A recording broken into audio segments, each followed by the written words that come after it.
overseas. He is also the fellow of IEEE as well as the honorary member and fellow of IEICE, a distinguished lecturer for Signal Processing Society and the Consumer Electronics Society of IEEE, and a distinguished industry speaker for Signal Processing Society for 2020 and 2021. Recognized as a renowned distinguished speaker, the rock star in 2020 by Consumer Electronics Society of IEEE. So this is a very short bio, and when he has this the topics when he shared with me saying what is that he wants to talk, he can talk with the students and to the faculty members who are attending. And I said this is something very important topic which we can think of because all of us are now in the race of publishing papers and making out of building a profile, and this is the right one.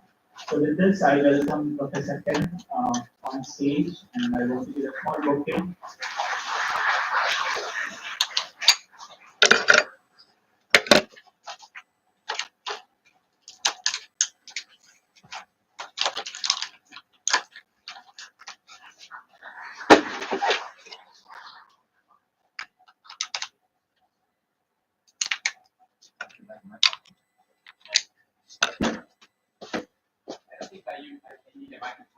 Sometimes it may be better for you to use a microphone.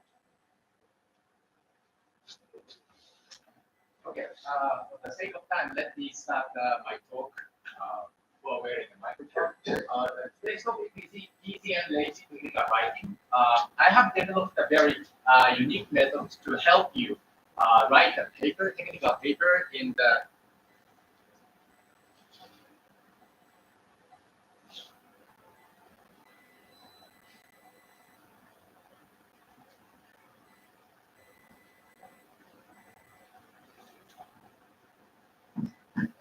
Now, it's on. I have developed a very unique method to help you write a paper in the most efficient way in the shortest possible time. Without any guidance, it is not easy to write a paper. I mean, good paper to be accepted in a short period. So this is actually an award-winning technical writing method which was given by the Institute of Electronics Information and Communication Engineers of Japan, that is equivalent to IEEE in Japan. It received the 2022 Distinguished Educational Practitioners Award. So this method is widely known. And after the evaluation result, I often ask the audience to evaluate this method. So I will do the same today. There will be questionnaires distributed if you have registered, and then if you respond to and submit the evaluation sheet, you will receive a copy of today's slide. So you don't have to take any demo or to take any picture, but it is okay to take pictures during my talk. So the satisfaction for the overall method is let's look at this, 95%, including good and excellent, graded as 4 and 5 with a 5-point rating scale. The average is about 4.7, so this is quite high because the full score is 5.7. When it comes to originality, 100% people, everybody, recognize that this method is very original, which cannot be found anywhere else. And the originality score is 4.8. That is very close to 5.7. So you will not be disappointed to hear this talk today. All right, so let me first talk about the motivation to develop this method.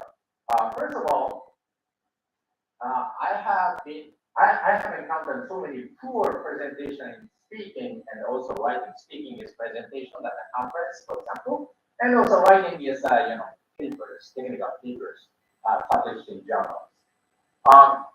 It is also true for famous people,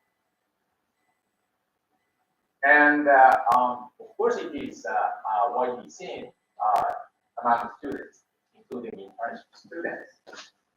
So I tried to find out why it happens and the common problem among these people who are poor in presentation was that the storyline was inappropriate, it was poor. That means the logical structure of the talk or of the paper is not good. So what is the solution?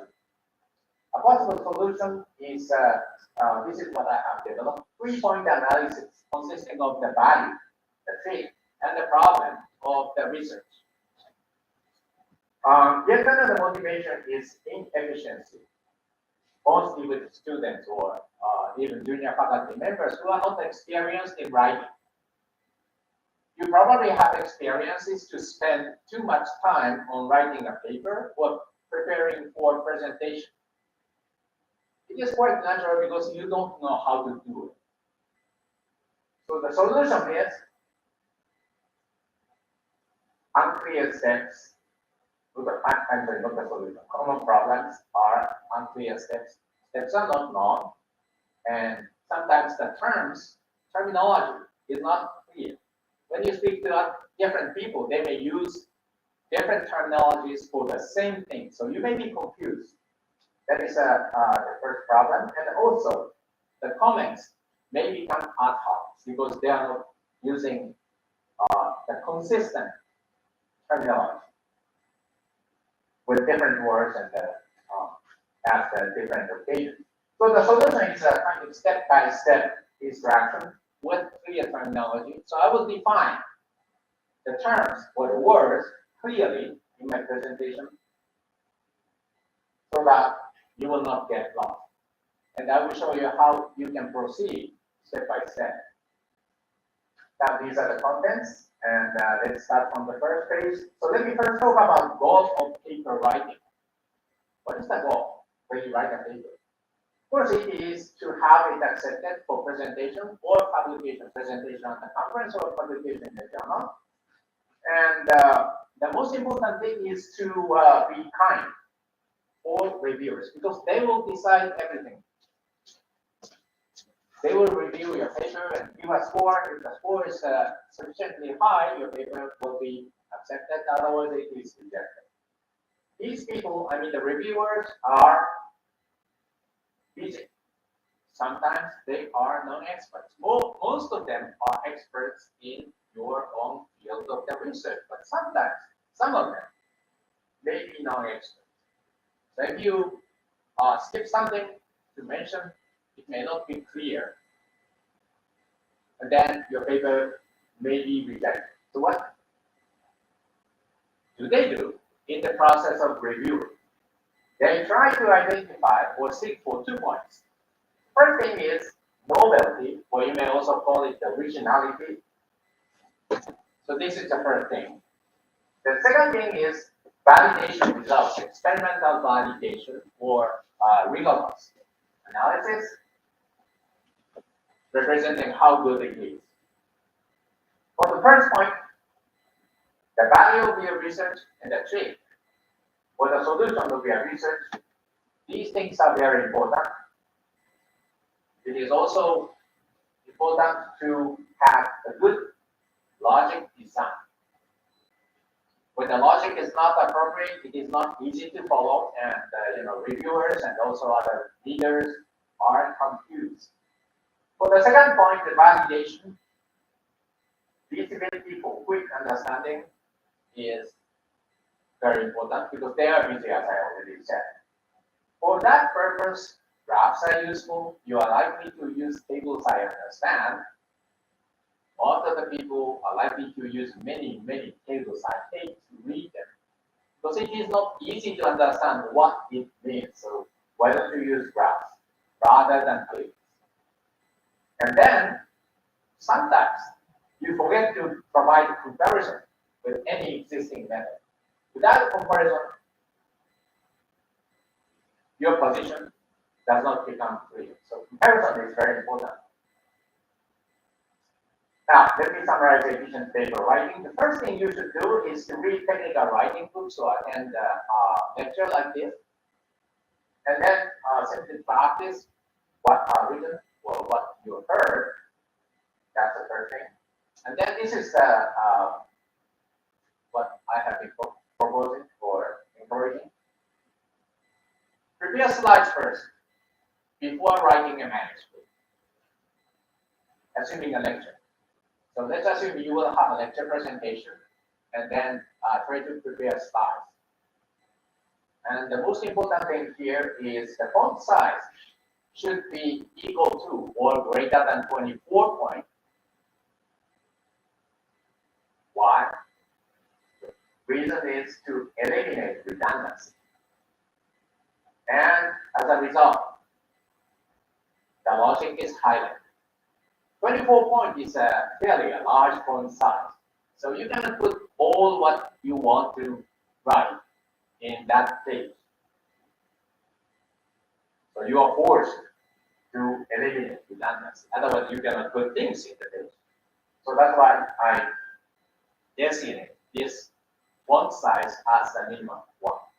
And then good logic is the key to the success. Logic is very important, but you may not understand what the good logic is. So it may be possible to explain a good logic in two ways. First of all, if you have a good logic, it is easy to follow. Without question or no rethinking. Recall when you were reading a paper, did you have a question in the way? If you did, that is not a good logic in the paper. Yet another explanation of good logic is possible. It is possible to predict what comes up next. So these are signs. These are the signs. I will talk more about it, how you can design a good logic. Well, this slide shows a road to success. Well, the conventional way, that is what you are doing now, is to start paper writing. So you just start writing a paper, manuscript, in reference to one written by your senior, or by your supervising professor, or by your boss in industry. That's what you first do. And then, when it is accepted, you prepare slides for presentations by summarizing your paper. And sometimes you draft a speech, especially when you are not experienced in presentation.